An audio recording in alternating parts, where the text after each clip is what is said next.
హరి ఓం. అందరూ 3 సార్లు ఓంకార ఉచ్చారణ చేద్దాము.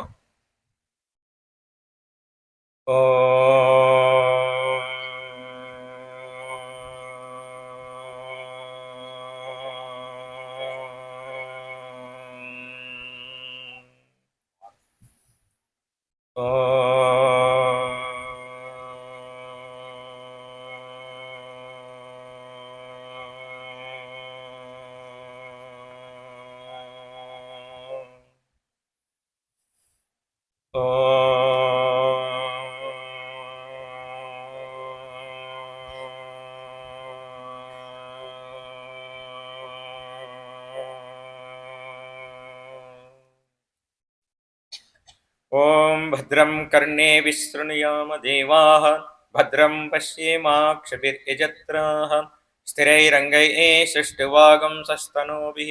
విషేమ దేవహితం యదాయుః స్వస్తి న ఇంద్రో వృద్ధశ్రవాः స్వస్తి న పూషా విశ్వవేదాः స్వస్తి నస్తార్క్ష్యో అరిష్టనేమిః స్వస్తి నో బృహస్పతిర్దదాతు. ఓం శాంతి శాంతి శాంతి. ఓం శ్రీ గణేశాయ నమః. ఓం శ్రీ గురుభ్యో నమః. ఓం శ్రీ సరస్వత్యై నమః. హరి ఓం.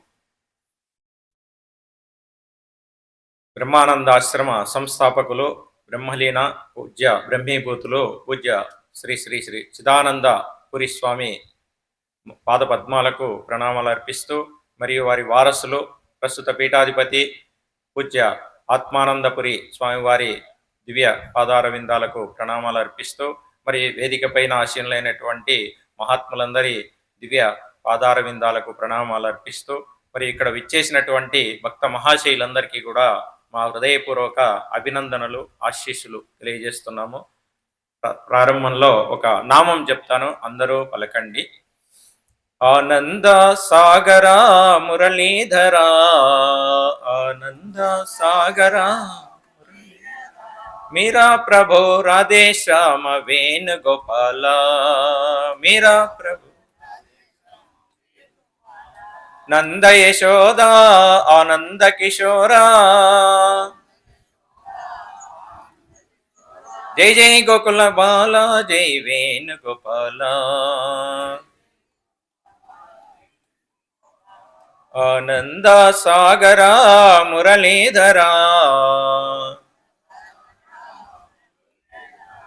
మీరా ప్రభు రాధే శ్యామ వేణుగోపాల,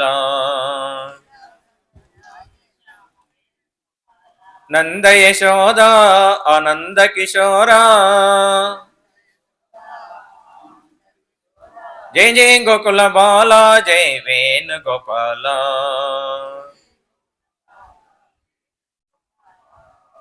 హరి ఓం. ఈ ఆశ్రమంతో చిన్నప్పటి నుండి మాకు పరిచయము, ఈ మండలమే కాబట్టి నాది. సో చిన్నప్పుడు కూడా ఇక్కడికి వచ్చేవాళ్ళము. సో స్వామి పూజ్య పెద్ద స్వామి వారు ఉన్నంత వరకు సభలకు వచ్చినాను నేను చాలాసార్లు, ఒక 10 సార్లు వచ్చింటాను. అప్పుడు కార్తీక మాసంలో పౌర్ణమికి పూర్తి అయ్యేది 3 రోజులు. సో స్వామివారి కాలం అయినప్పటి నుండి కార్యక్రమం ఆరాధనకు మార్చినారు. సో ఈ మధ్యకాలంలో నాకు వీలు పడలేదు. స్వామి ఇందాక చెప్పినారు, అప్పుడప్పుడు అడిగినారు, వీలు పడలేదు. సో ఈసారి తప్పకుండా వస్తానని చెప్పి ఆ ప్రకారము రావటము, మనందరితో ఇక్కడ కలుసుకోవటము, ఈరోజు ఈ అవకాశం ఇచ్చినటువంటి పూజ్య పెద్ద స్వామి చిదానంద స్వామి వారికి మరీ మరీ ధన్యవాదాలు తెలుపుకుంటున్నాము. సో ఈరోజు మనకు ధర్మము కర్మము అనేటువంటి విషయం చెప్పినారు. సో ధర్మము అనేటువంటిది మనకు తెలుసు. ధర్మో రక్షతి రక్షితః, వృక్షో రక్షతి రక్షితః, గావో రక్షతి రక్షితః అంటే అన్ని ధర్మంతోనే ముడిపడి ఉంది.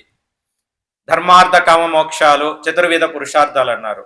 మానవుల యొక్క ప్రధానమైనటువంటి ఆశయాలు ఏమిటి? ధర్మ అర్థ కామ మోక్షం అనేటువంటి చతుర్విధ పురుషార్థాలను సాధించడం కోసమే విలువైనటువంటి ఈ జన్మ వచ్చింది అని మనకు శాస్త్రాలన్నీ చెప్తున్నాయి, ఋషులు మహాత్ములంతా చెప్తున్నారు. వాటి ధర్మము అనేటువంటిది ప్రధానంగా ఉంది. భగవంతుడు భగవద్గీతలో కూడా ధర్మో రక్షతి ధర్మక్షేత్రే కురుక్షేత్రే, మొట్టమొదట ఏం మొదలవుతోంది? ధర్మ శబ్దంతోనే మొదలవుతోంది. అంటే మన యొక్క జీవనం అంతా కూడా ధర్మంతో ముడిపడి ఉంది. ఋతం సత్యం ధర్మం అని చెప్తుంది వేదం. అంటే ఋతం అంటే యూనివర్సల్ గా ఉండేటువంటి ఒక లా, యూనివర్సల్ లా అని ఒకటి చెప్తున్నారు. అంటే విశ్వ నియమావళి ఒకటే ఉంది అందరికీ.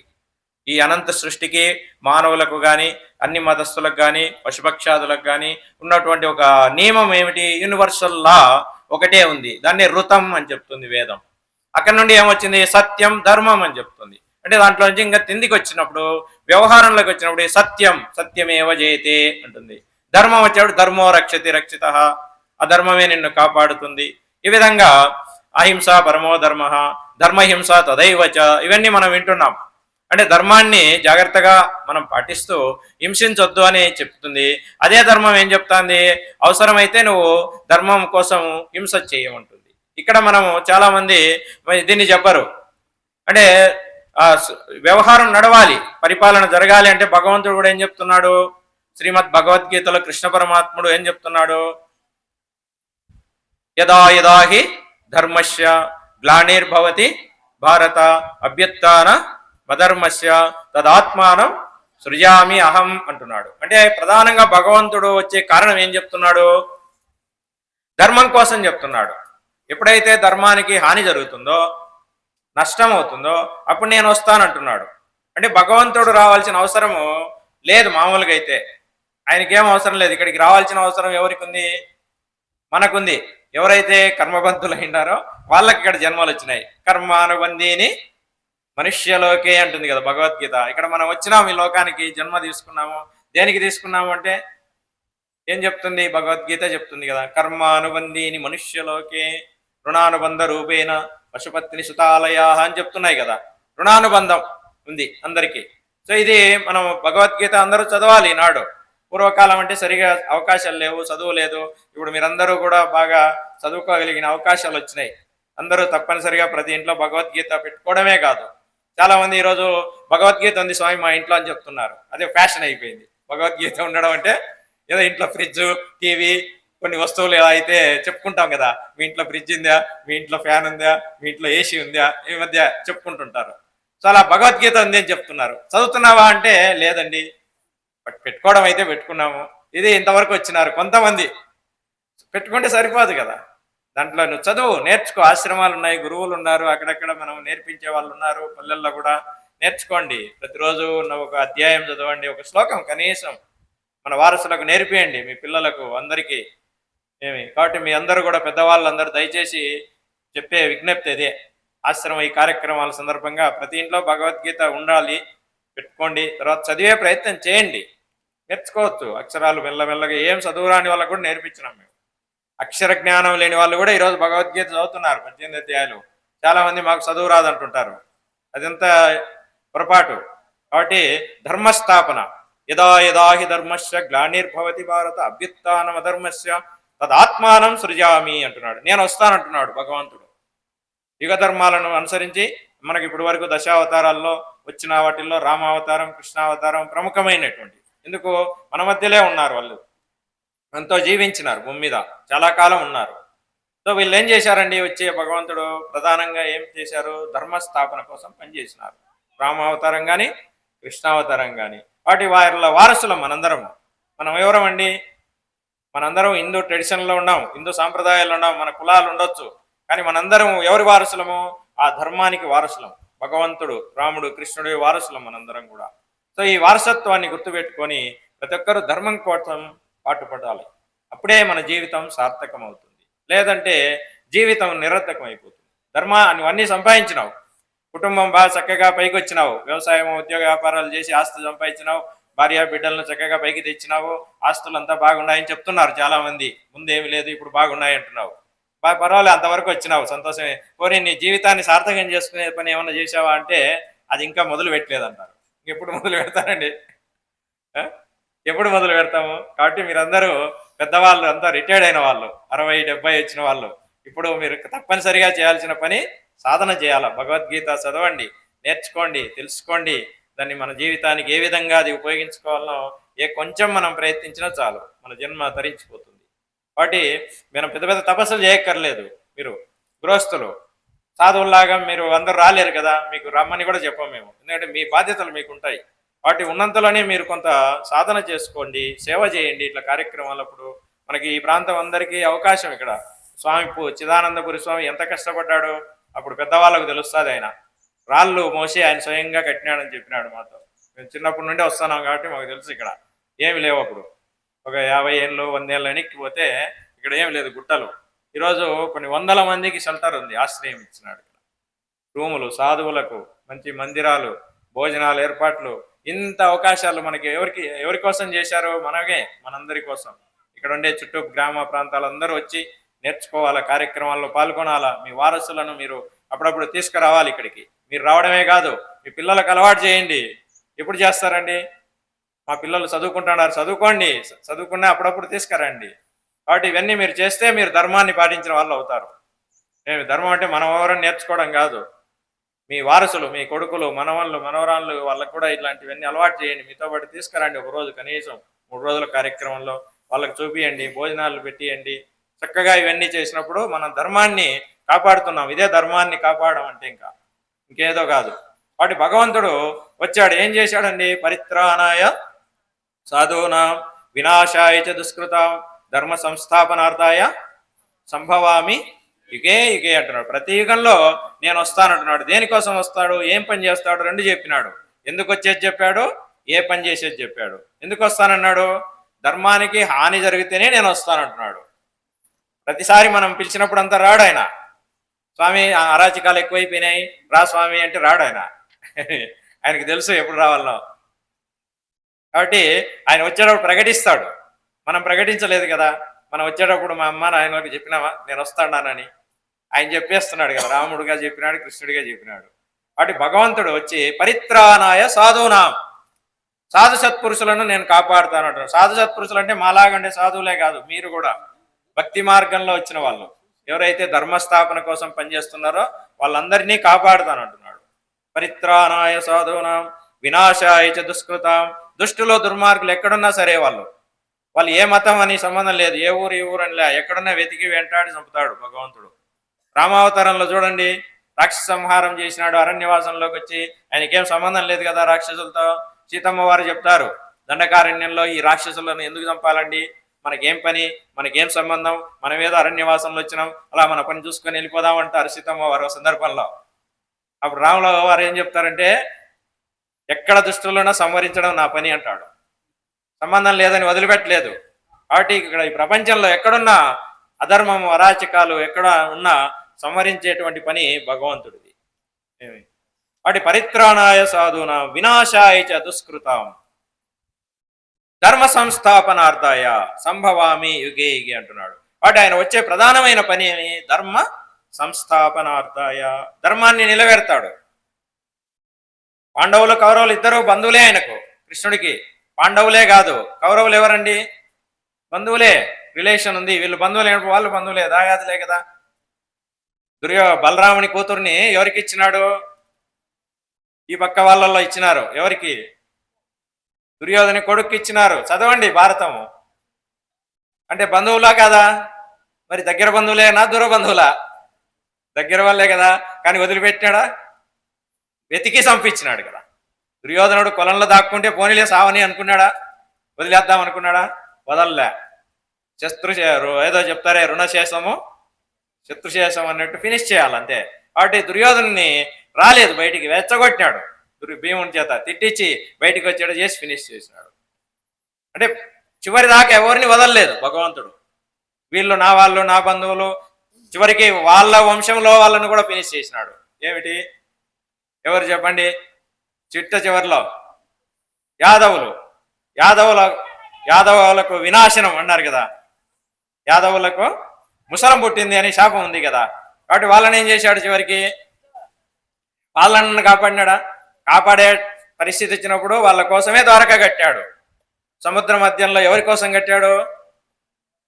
వాళ్ళ కోసమే. వాళ్ళ బంధువులు, దాయాదులు, ఆ యొక్క ఎవరు కంసుడు, వాళ్ళందరూ, వాళ్ళ మామ ఎవరు ఉగ్రసేన మహారాజు, వాళ్ళందరినీ అక్కడ తీసుకొచ్చి భద్రంగా వాళ్ళను పోషించి, వాళ్ళకు వసతులు కల్పించి, వాళ్ళ అభివృద్ధి చేసి వాళ్ళందరినీ బాగా పైకి తెచ్చినాడు కొన్ని సంవత్సరాల పాటు. చివరిలో అదే యాదవులకు ఏమొచ్చింది? అహంకారం వచ్చేసింది. మాకంటే ఎవరున్నారు అని చెప్పి సాధువులనే అవమానించినారు.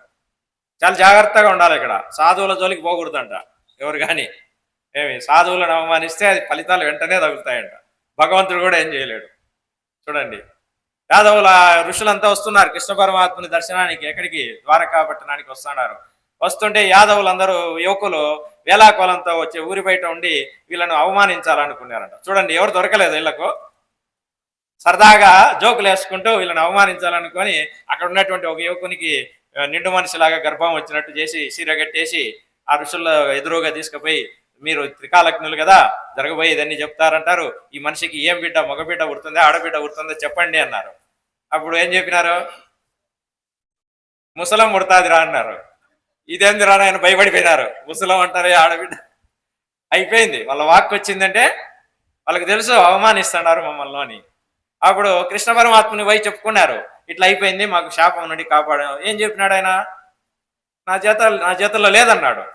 భగవంతుడు అనుకుంటే కాపాడొచ్చు కదా, నా వల్ల వాళ్ళే అందరూ బంధువులు యువకులు భవిష్యత్తు ఉండేవాళ్ళు, నా చేతుల్లో లేదని ఆయన అన్నాడు. అయిపోయింది. తర్వాత అందరూ కొట్టుకొని చచ్చిపోయినారు. ఈయన అలా వీణ వాయించుకుంటూ ఆ ఫ్లూట్ మురళి వాయించుకుంటూ చెట్టు అలా కాలు మీద కాలు వేసుకొని ఉన్నాడు. వీళ్ళంతా కొట్టుకొని చస్తున్నారు. అక్కడ అది గుజరాత్, మీరు పోయింటారు, సోమనాథ మందిర్, ప్రభాస తీర్థం ఇప్పుడు ఉన్నాయి అక్కడ రుజువులన్నీ. సోమనాథ్ పోతే చూడండి ప్రభాస తీర్థం అనేది, అక్కడే కృష్ణ నిర్యాణం కూడా జరిగింది. అలా హాయిగా ఉన్నాడు ఆయన. ఆయన ఏం బాధపడలేదే, చచ్చిపోతాడా ఇల్లంతా అని రాజీ చేయొచ్చు కదా. అయిపోయింది, ఆయన ఆ టైం అయిపోయింది, ఆయన శరీరం వదిలేసి వైకుంఠానికి వెళ్ళిపోతాడు. భగవంతుడు ఎంత ఫ్రీగా వచ్చాడో అంత ఫ్రీగా వెళ్ళిపోయినాడు. మనం కూడా అలాగ ఉండాలా.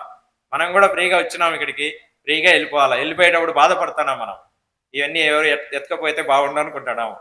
ఇన్ని సంపాదించేసినామే, కొంచెం 10% ఇచ్చిన మేలే భగవంతుడు, ఇన్ని లక్షలు ఇన్ని కోట్ల ఆస్తులు అని మనం బాధపడుతున్నాం. భగవంతుడు ఏం చేసినాడు? ఫ్రీగా వెళ్ళిపోయినాడు ఆయన. అదే జీవితం అంటే. కాబట్టి మనం కూడా జీవితంలో అనేక అనుభవాలతో పూర్తి అవుతూ ఉంటుంది. చివరికి ఇంకా ఎండింగ్ వచ్చేస్తుంది. వచ్చేటప్పుడు అన్నీ వదులుకుంటూ వచ్చేయండి, బంధాలన్నీ వదులుకుంటూ వచ్చేయాల. రాముడు కృష్ణుని తలుచుకోండి, మహాత్ములను తలుచుకోండి. అనేక కార్యక్రమాలు చేసి మహాత్ములు కూడా ఎంతో డెవలప్ చేస్తుంటారు ఆశ్రమాలు. అలా వెళ్ళిపోతుంటారు అంతే. టైం అయినప్పుడు వాళ్ళు ఏం బాధపడరు, ఎవరో వారసుల్ని పెట్టేసి వెళ్ళిపోతుంటారు. అలా ఉంటే అదే నువ్వు జీవితం ఆనందం. మన జీవితము పరిసమాప్తి చేసుకోవాలి అందరూ కూడా, ఆ టైం వస్తుంది. కాబట్టి ఈ విధంగా ధర్మాన్ని చక్కగా మనం తెలుసుకోవాలి, పాటిస్తూ ఉండాలి.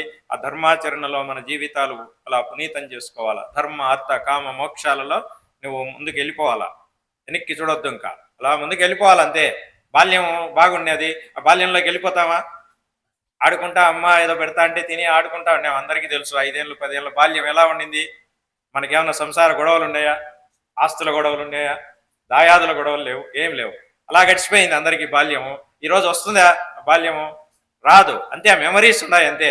అలా ముందుకు వెళ్ళిపోవాలా. ఈ యవ్వన ఈ వృద్ధాప్యం కూడా అంతే. బాలస్తావత్ క్రీడాసక్త, తరుణస్తావత్ తరుణీసక్త, వృద్ధస్తావత్ చింతాసక్త. వృద్ధాప్యంలోకి వచ్చినాము, ఇది కూడా ఉండదు. ఇప్పుడు బర్త్డే అని అనుకుంటున్నాము. ఈ వృద్ధాప్యం ఎట్లా ఏగేది, ఈ జబ్బులు ఎట్లా, ఇట్లా అందరికీ టెన్షన్ ఉంటుంది వృద్ధాప్యం వచ్చిందంటే. అది కూడా ఇట్లాంటివన్నీ సభల్లో విని నేర్చుకొని భగవద్గీత చదువుకుంటుంటే అది కూడా వెళ్ళిపోతుంది ఆ టైం వచ్చినప్పుడు. ఉండదు అది కూడా. మనం బర్త్డే అని అనుకుంటున్నాం, క్యాన్సర్ వచ్చింది 4th స్టేజ్ క్యాన్సర్ అని భయంగా పెట్టుకొని ఉన్నాం. 4th స్టేజ్ క్యాన్సర్ ఎంతసేపు ఉంటుంది? ఆ టైం వచ్చిందంటే అది వెళ్ళిపోతుంది. కాబట్టి ఆ డెడ్ బాడీకి ఏమైనా క్యాన్సర్ ఉందా? ఇంకా చనిపోయిన బాడీకి లేదు, అయిపోయింది, క్యాన్సర్ కూడా చచ్చిపోతుంది.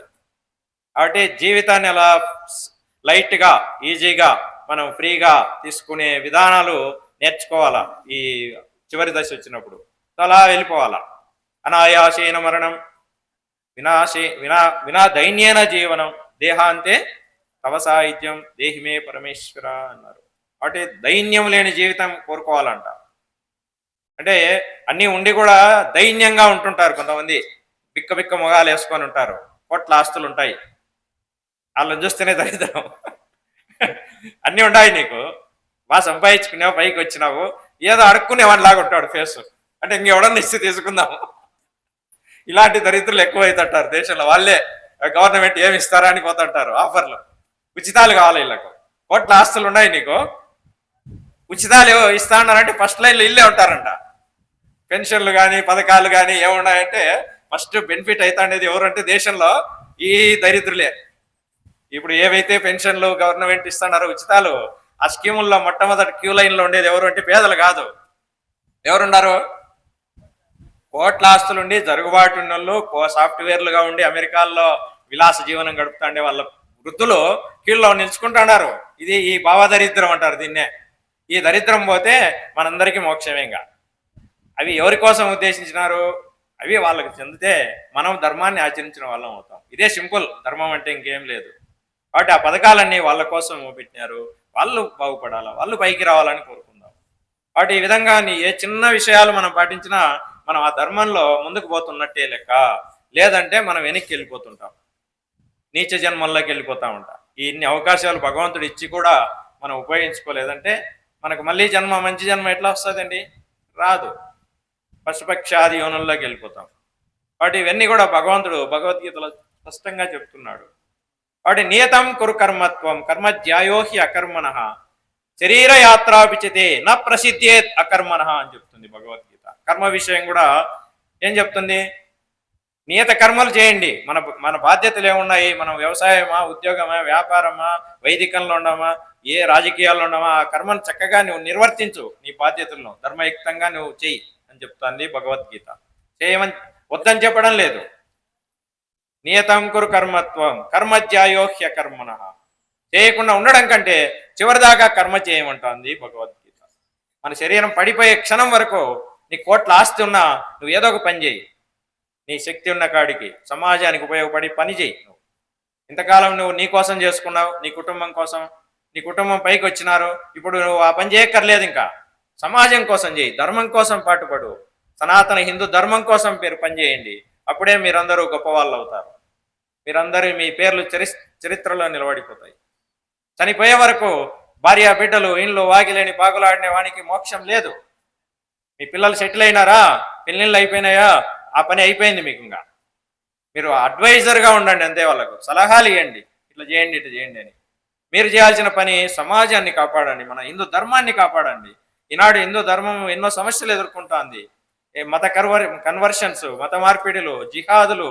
ఒక మతం మన మీద దాడులు చేస్తుంది, ఓ మతం ఏమో బలవంతంగా మార్పులు చేస్తుంది. ఇలాంటివి పాల్గొనండి. ఇలాంటి వాటిల్లో మీరందరూ నిలబడండి. పెద్దవాళ్ళు నిలబడి కాపాడండి మన ధర్మాన్ని. మీరందరూ మోక్షం పొందుతారు సాధన చేసినట్టే. మీరంతా కూడా అదే తపస్సు. ఇంకా కాబట్టి ధర్మం కోసం మీరు కొంచెం చేసిన చాలు. అదే విధంగా శరీర యాత్ర పిచ్చే నా ప్రసిద్ధేత్ అకర్మణ. శరీరయాత్ర కూడా సాగదు అని చెప్తాంది భగవద్గీత. అంటే ఏమి? చివరికి మన ప్రాణం వదిలే సమయం అవుతుంది. ఆ సమయం కూడా నీకు భారం అయిపోతుంది. ఇంకా దిగులు పడి చచ్చిపోతుంటాం. అదే పని చేసేవాడు ఆ విధంగా ఉండడు. చివరి సెకండ్ వరకు పని చేస్తుంటాడు. స్వామి చిన్మయానంద మా గురువుగారు చిన్మయ మిషన్ ఫౌండర్ వారు హార్ట్ బైపాస్ సర్జరీ అయింది ఒకసారి, రెండవసారి అయింది మళ్ళా ఒక 20 ఏళ్లకు. ఆయన దాదాపు 78-80 ఏళ్ళు జీవించినారు. 60 ఏళ్లలో ఒకసారి అయింది, మళ్ళా 75 తర్వాత ఒకసారి అయింది. రెండవసారి అయినప్పుడు డాక్టర్లు ఏం చెప్పినారు? నువ్వు ఎక్కడ ఉపన్యాసాలకు వెళ్ళకూడదు స్వామీజీ, మీరు ఎక్కడ కానీ తిరగకూడదు, పూర్తిగా రెస్ట్లో ఉండాలా, బెడ్ రీడన్లోనే ఉండాలా. బెడ్ రెస్ట్లో ఉంటే మీరు బాగుంటారు కొంతకాలం అని చెప్పినాడు. స్వామీజీ ఏం చెప్పినాడంటే డాక్టర్లకు ఆయన చెప్పింది, నేను మంచంలో పడి కుళ్ళి చచ్చిపోయేదానికి రాలేదు, బెడ్లో ఉండి చచ్చిపోయేదానికి రాలేదు. నేను ధర్మ ప్రచారం కోసమే వచ్చిన. నేను అది చేస్తూ నేను చచ్చిపోతానన్నాడు ఆయన. డాక్టర్లు చెప్పింది వినలే ఆయన. మనమైతే గుండె పట్టుకొని చూసుకుంటుంటాం, ఉందా లేదా దేవుడా, బైపాస్ అయ్యింది, ఎన్నాళ్ళు ఉంటామో ఏమో, రోజు 4 సార్లు చూసుకుంటాడు. హార్ట్ పేషెంట్ నేను చెప్పుకుంటుంటారు చాలా మంది. మహాత్ములు చెప్పరు, వాళ్ళకు ఉంటాయి జబ్బులు, లేవని కాదు.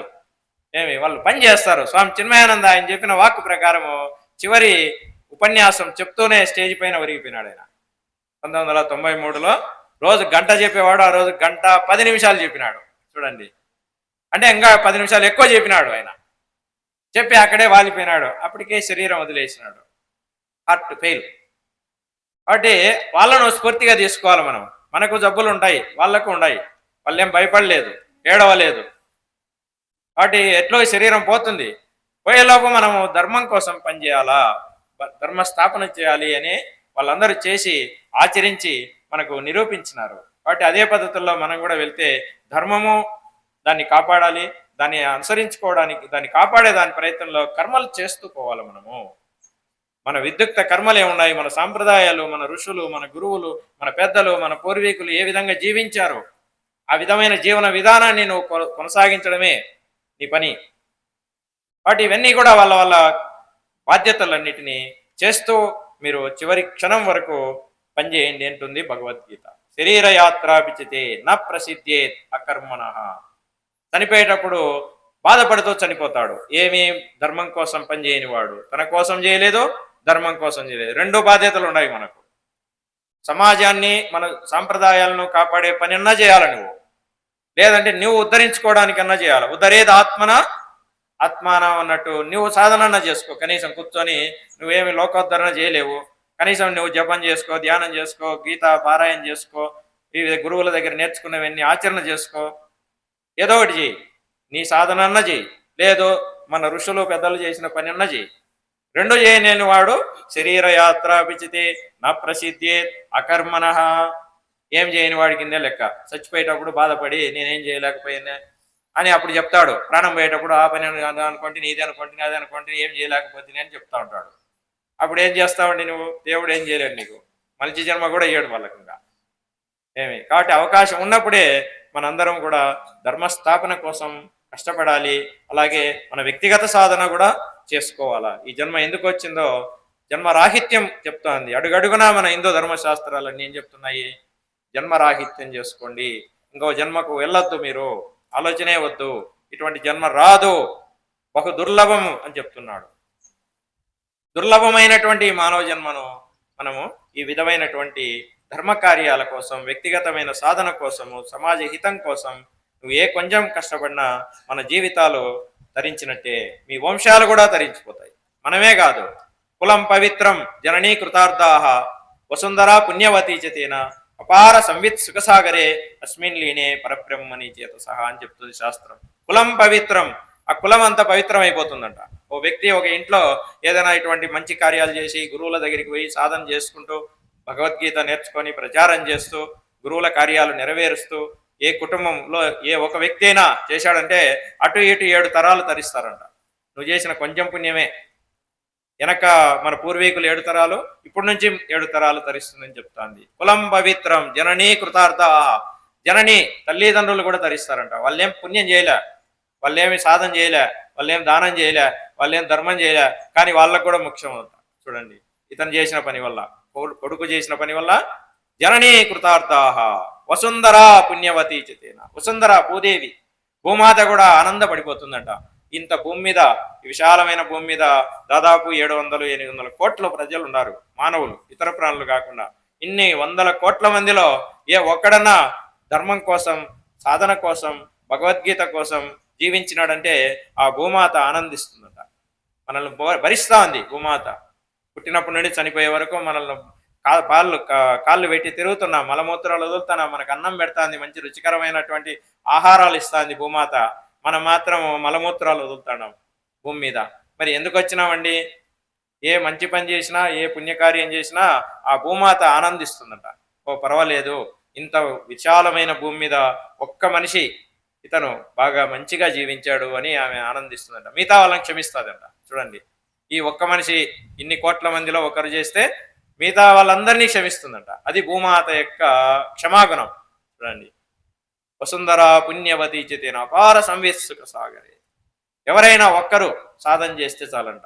కాబట్టి ఆ ఒక్కరిలో మనం ఎందుకు ఉండకూడదు అనుకొని మనందరం కూడా చక్కగా ఇటువంటి మంచి జీవన విధానాలను, మన పూర్వీకులు, మన సాంప్రదాయాలు, ఏదో మొక్కుబడిగా ఆశ్రమానికి వచ్చిపోయి పని పెట్టుకోకండి. మీరు ఏదో సంవత్సరానికి ఒకసారి మా ఆత్మానంద స్వామి పిలిచినాడు పోకపోతే ఎట్లా, మళ్ళీ ఏమన్నా అనుకుంటాడు అని అలా వచ్చి అట్లా కనపడేసి వెళ్ళిపోతుంటారు కొంతమంది, మాకు తెలుసు. లేదంటే ఏదో బియ్యమో అవే ఉప్పు పప్పు ఇచ్చేసి అన్నదానానికి పేరు రాసేసి వెళ్ళిపోతుంటారు. అదంతా ఏమిటి? కొంత పుణ్యమే అంటే ముక్కుబడి అంటారు. ఏదో పెళ్లికి చదివింపులు ఇవ్వాలి కదా, పెళ్లి అంటే ఏదో ఒకటి ఇవ్వాలా, ఆడేదో ప్రజెంటేషన్ ఇవ్వడమో, లేదంటే ఏదో చదివింపులు ఇవ్వడమో, అది ఆనవాయితీ మనకు. అలా అయిపోతుంటాయి కొన్ని ఆశ్రమాల్లో కూడా.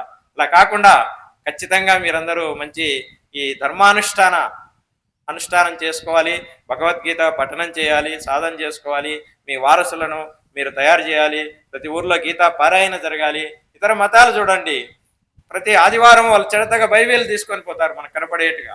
మనం భగవద్గీత పట్టుకోవాలంటే ఏమన్నా అనుకుంటారేమో, ఫీల్ అయిపోతుంటాం. ఏమబ్బా నువ్వు అప్పుడే భగవద్గీత చదువుతున్నావా అంటారేమో అని కనపడకుండా పెట్టుకుంటుంటారు కొంతమంది, చూస్తుంటాం మేము. ఎందుకంత భయమయ్యా? నీ ధర్మాన్ని నువ్వు చెప్పుకోవడానికి ఎందుకు అంత భయపడుతున్నావు? కనపడేట్టుగా తీసుకొని రండి భగవద్గీత, మీ గుళ్ళో పోయి కూర్చొని చదవండి, ఆశ్రమానికి రండి. వాటి ఇవన్నీ చేయాలో మనం వెనకబడిపోతున్నాము. ఆ హిందువులు, వాళ్ళు హిందువులే క్రైస్తవులు ఒకప్పుడు అంతా మారినంత వరకు. హిందువుగా ఉన్నప్పుడు హిందూ ధర్మం అంటే తెలుదు, బొట్టు పెట్టుకోండు, గొడుగు పోయినాడు, ఆ కన్వర్ట్ అయితాని శ్రద్ధగా బైబిల్ పట్టుకొని పోతాడు. ఎక్కడి నుండి వచ్చిందండి ఇతనికి ఇంత భక్తి? నీ ధర్మం ఏమో నీకు తెలియదు, హిందువుగా ఉన్నప్పుడు నువ్వేమీ చేయలేదు, ఇప్పుడు ఎంత శ్రద్ధ ఎందుకు వచ్చింది నీకు? ఇలాంటివి చూస్తున్నామా లేదా మనము? మరి మనం ఎక్కడ ఉన్నాము? మనం ఎందుకు వెనక్కిపోతున్నాము? మనం ఎందుకు ఆ కన్వర్షన్స్కి అయిపోతున్నారు? మన ధర్మమే మనకు తెలియదు, వాడు ఏదో చెప్తే నమ్మేస్తున్నాం మనం, ఓ అది కరెక్ట్ అంటున్నాం. వెంటనే వాడు హిందువును విమర్శించడం మొదలు పెడుతున్నాడు. ఇన్నాళ్ళు వాడు వాళ్ళ తాత ముత్తాతలు అంతా హిందువులే, ఆ కన్వర్షన్ అయిపోతానే ద్వేషం పెంచుకుంటున్నాడు మన దేవతల మీద. రోజు ఒకడు సెలబ్రిటీస్ ఈ మధ్య కాలంలో సినీ స్టార్స్ అంట, పొలిటీషియన్స్ అంట, రోజు ఒక పనికి మాలినోడు హిందూ ధర్మం గురించి విమర్శిస్తుంటాడు, రాముడి గురించో కృష్ణుడి గురించో. వాడికి ఏం తెలియదు, హీరో అయిపోవాలి అంతే. వాడు హీరో ఏం గాడోడు, వీళ్ళనే. ఏమి మన దేవతలు విమర్శించాడు హీరో ఎలా అవుతాడు? ఇలాంటి వాళ్ళని మనం చూస్తున్నామా లేదా? వాళ్ళందరినీ మరి ఎందుకు ఉపేక్షిస్తాం మనము? ఎందుకు చూస్తూ ఉండాలండి? సమాధానం చెప్పాలి కదా మనము. ఎల్లకాలం ఇలాగే అయితే మరి ఎప్పుడు మన ధర్మం నష్టమైపోతుంది. కాబట్టి మనందరం ప్రశ్నించాలి, కన్వర్షన్స్ ఆపాలి. ఈ జిహాదులు అనేటువంటివి ఒకటి భయంకరంగా ఉన్నాయి, వీటన్నింటినీ అవగాహన పెంచుకోవాలి మనందరము. ఇవన్నీ చదవడము, భగవద్గీత చదవడము, సాధన చేయడం ఎంత ముఖ్యమో, మన ధర్మాన్ని కాపాడుకునేటువంటి పని కూడా మనందరం తప్పనిసరిగా చేయాలని ఈ సందర్భంగా మీకు తెలియజేస్తూ, పూజ్య స్వామివారు మాకు ఇచ్చినటువంటి అవకాశాన్ని, కొంత సమయాన్ని చక్కగా మీ ముందు పంచుకోవడం జరిగింది. తిరిగి మళ్ళీ సాయంత్రం సమావేశానికి కలుద్దాం. హరి ఓం.